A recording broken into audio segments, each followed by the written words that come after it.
Woi, mantap bro. Oh. Oke. Jadi selamat pagi.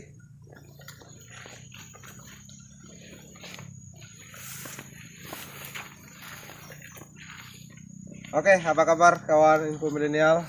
Jadi pagi ini kita sedang berada di lokasi perkebunan durian ya. Ini durian milik kawan kita tadi ya. Kebetulan beliau sedang merawat. Nah, kita samperin dulu ya sambil bincang-bincang bagaimana motivasinya dari awal sehingga menanam durian, kemudian bagaimana proses penanaman awalnya seperti apa dan perawatan seperti apa. Oke, mari kita ikuti dan saya awali dulu dengan ucapan semangat, salam info ya. Oke, kita ikuti dulu bincang-bincang kita sama beliau ya. Mari.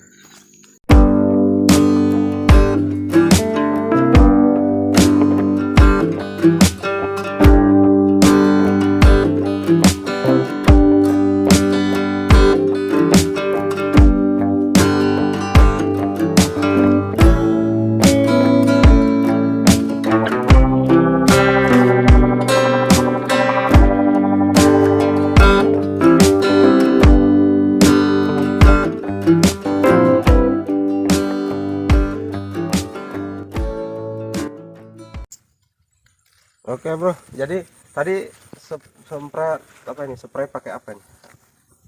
Racun hama. Hama ya? Hama ya. Oh, iya. Ya dicampur juga dengan pupuk daun. Daun. Ini sudah jadi ya kawan-kawan info milenial, sobat petani pemula semuanya. Jadi ini termasuk sudah normal sekali pertumbuhannya. Duriannya ini terubusnya terus ya, dari sudah ada daun yang sudah agak tua. Nah, kemudian muncul lagi tunas ini ya. Ini berarti dia akarnya berjalan dengan normal dengan baik. Nah, oke bro, jadi ini tanam durian sudah usia berapa ya? Sudah berapa bulan? Sekitar 4 bulan. 4 bulan ya. 4 bulan. Kemarin bibit itu seukuran apa ini? Paling sekitar 50 cm. 50 cm ya, sampai 70 cm. Ini sudah 1 meter, 1 meteran lebih sekarang. Berapa pohon nih untuk uji coba di kebun? Sekitar 25 kayaknya. 5 pohon. Nah, lumayan Coba-coba. Nah, ini kan sudah ada tanaman lain ya, tanaman kelapa. Ini jarak tanam ya, jarak tanam nih duriannya berapa ini agak dekat ya, berapa? Iya. Kalau untuk durian sendiri 7x7 ini. 7x7. Iya ya, 7, jadi 7x7 ya jarak tanamnya.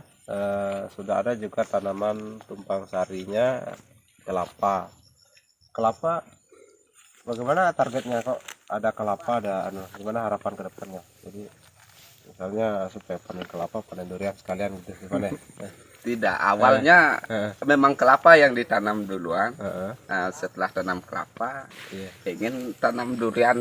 Oh, tiba-tiba pengen berubah. Jatuhnya berubah ini ya, berubah visi ya. Awalnya ingin jadi bos kopra, tiba-tiba ingin jadi sultan buah, raja buah. Ya. Untuk jarak tanam tadi sudah dijelaskan ya, 7x7. Apalagi ya untuk perawatan kemarin, penanaman ini bagaimana kemarin di awal nih, saya tidak sempat juga ngecek. Maksudnya dari cara tanamnya kemarin, cara tanam. Lubang tanam gitu. Untuk lubang tanam sendiri saya gali 50x50 dan kedalaman 50 cm. Nah, dan tanah galian saya campur dengan sekam lapuk. Sekam lapuk dengan pupuk dasar sedikit. Saya campur jadi satu, saya uruk kembali. campur Ponska, ditimbun setengah. Timbun setengah. Timbun setengah. Ini kemarin dari permukaan tanah naik enggak? Naik. Ini kan, ya, ini kan naik. permukaan ya. Ini permukaan naik setengah sekitar 15 cm lah. Naik sampai 20 cm naik dari permukaan tanah. Ya karena saya perhatikan ini kan tanahnya tidak terlalu miring ya, jadi agak datar, dan juga sebagian tadi ada becek ya. Nah, memang ini kita duriannya sudah sangat subur, tetapi memang perlu kita kehati-hatian menjaga perakarannya nih. Mungkin sekarang kan perakaran jagoannya masih sedikit, jadi dia belum terdampak. Tetapi ini masih punya potensi untuk berkembang sangat baik duriannya. Yang penting diperhatikan nih drainasenya. Kebetulan di sini ada kali ya, kali, ada sungai. Jadi untuk pengairannya untuk musim kemarau nanti penyiramannya sudah terjamin. Nah, bagaimana kalau musim hujan? Nah, ini biasanya musim hujan dia yang paling rawan, saat durian itu paling rawan perakarannya. Kenapa rawan? Kalau seandainya karena tanah ini kan tingkat porositas tanahnya di sini kurang, hujan sedikit dia langsung becek. Nah, caranya bagaimana? Drainasenya memang harus ditingkatkan. Ini pembuangan ke bawah ke sungainya, aliran airnya, pembuangannya. Kemudian ini gundukannya harus ditambah lagi kembali, karena ini kan tunas ini melambangkan pertumbuhan akar sangat laju ya, sangat cepat ya bro ya. Jadi kalau akar laju, kalau kita tidak imbangi dengan perbaikan fondasinya, tanahnya, ini otomatis nanti akan terganggu juga. Makanya pohon sudah selebar ini, berarti akarnya sudah di sini. Itu akar mengikut ujung cabang. Sudah di sini. Nah, ini kalau mau melebar lagi, ini harus diperbaiki segera. Perbaiki, kemudian pembuangannya ini harus lebih diperlebar lagi. Sehingga tidak terjadi genangan gitu. Nah, ini kan sudah ada tanda-tandaan. Bintik-bintik ini bukan penyebabnya jamur, tapi dia di akar. Biasanya di ujung-ujung daun ini, atau dia menguning atau menghitam. Oke, tertanam apa lagi nih ya? Iya, jenis ini durian apa ini bro? Durian kane. Kane ya? Oke. Ya, kane termasuk ya kelas lah durian unggul, salah satu durian unggul ya, yang bisa bersaing di pasaran. Jauh lebih memang kualitasnya jauh sangat baik dibandingkan durian-durian lokal yang bijinya biasanya besar, dagingnya tipis. Tapi kalau kane ini mantap.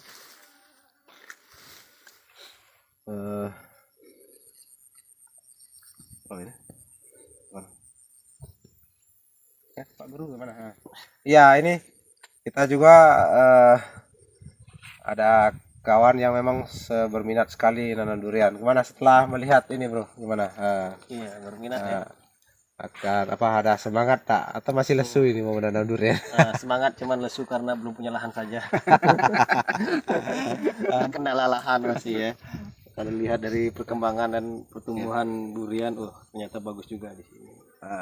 Ya. Jadi kita akan kita ini generasi milenial ini akan mematahkan stigma atau anggapan umum masyarakat di sini bahwa durian itu selalu dikatakan tidak cocok untuk di daerah kami ya, kami ini di Desa Wadeangkalo, Kecamatan Benegunung, Kabupaten Buton Utara ya. Memang sudah ada sih sebenarnya yang mencoba sejak dulu. Kenapa muncul stigma itu mengatakan bahwa durian itu tidak cocok ya, mereka nanam kemudian mati, nanam mati, sudah besar tidak berbuah, terus ujung-ujungnya mati, atau pernah berbuah sekali setelah itu mati. Jadi kalau kami ini ya artinya kami masih menilai bahwa itu kesalahan dari cara perawatannya saja, bukan tidak cocoknya ya. Jadi kita akan buktikan kembali dengan metode yang lain, cara lain, bagaimana perawatannya. Makanya tadi kita harus perhatikan, menanam durian ini memang tidak mudah ya. Yang paling diperhatikan itu adalah perakarannya ya. Kalau cahaya matahari di sini kan saya kira cukup ya, untuk daerah kita ini cukup matahari, kecepatan anginnya semua cukup, curah hujannya juga tidak kurang, sumber airnya juga ada untuk penyiraman di musim kemarau panjangnya. Jadi tidak ada yang kurang, cuman di tekstur tanahnya saja. Memang tanahnya di sini biasanya dia ketika hujan menampung air tanahnya ya, mudah becek. Nah itu memang drainasenya yang harus kita tingkatkan ya. Apalagi ini pembuangannya kan gampang sekali ya, mudah airnya untuk dialirkan langsung ke sungai karena langsung berdampingan dengan sungai. Kemudian posisi tanahnya juga di sini agak kemiringan ya. Yang terus berikutnya hama-hama ya, hama-hama dalam tanah. Untuk penanganan hama bagaimana bro dalam tanah ini, sudah ada tindakan enggak teman? Dari sejak tanam itu tindakannya apa untuk mengendalikan hama dalam tanah? Dalam tanah hanya pas waktu tanam. Dengan itu tadi pupuk dasarnya saya campur juga dengan furadan ya. Ya furadan untuk mengendalikan rayap, ulat tanah gitu ya. Cuman ya saya mau promosi juga ini, untuk furadan memang dia baik, tapi untuk kemampuan untuk membasmi hama itu masih ya tergolong masih skala agak rendah ya, dibandingkan ada satu merek dia namanya Diasinon ya, Diasinon 10 GR itu. Kalau furadan itu kan hanya 3 GR ya. Jadi agak jauh perbandingannya. Kalau untuk pemakaian Diasinon itu dia mampu membunuh ulat tanah, uret seperti itu ya, yang memakan akar itu. Karena pemangsa akar di bawah ini bukan hanya rayap. Nah itu harus rutin, ini sudah 3 bulan ya, itu dia harus tiap 3 bulan. Karena memang daerah kita ini rayapnya sangat banyak. Kalau ada gunungan-gunungan begini, kalau digali pasti ada lubang di dalam, iya betul. Nah ini banyak sekali rayapnya. Nah musuh terbesar memang untuk tanaman durian kita ya, itu saja kuncinya, kita harus rawat di akarnya. Kalau di atasnya tidak begitu perawatan kalau durian. Paling ya pengendalian belalang kalau lagi daun muda ya, kalau lagi juga kebetulan lagi intensitas hujan tinggi tengah malam itu biasanya jamur, tapi itu tidak seberapa. Yang paling parah memang di bagian akar tergenang air, rayap, hama lain ya, itu pembusukan akar itu yang langsung mempengaruhi. Makanya kenapa orang-orang tua kita yang dulu yang menanam durian ini selalu gagal, karena memang beliau pemahamannya untuk tentang durian ini hanya tahu menanam ya. saja. Kalau kita susuri lagi, mau tanya pernah mupuk enggak pernah, digemburkan enggak pernah, kemudian pemangkasan tidak pernah, perawatan akar rutin tidak pernah ya. Jadi kami mengambil kesimpulan dan tunggu berbuah. Kami mengambil kesimpulan ya itu yang kita harus maksimalkan, dan kita yakin pasti akan berhasil. Dan tunggu saja ya, kita 5-10 tahun ke depan beliau adalah salah satu raja buah di Desa Wadiangkal. Mantap bro ya. Mantap. Oke, saya kira demikian dulu ini bincang-bincang kita hari ini. Kita sudah menyaksikan tadi pohon duriannya sangat-sangat subur ya. Jadi jangan ragu untuk kawan-kawan yang lain yang mau berinvestasi pohon di bidang tanaman durian ya. Kita bersama-sama belajar untuk menjadi sukses di dunia pertanian. Oke, terima kasih. Salam info.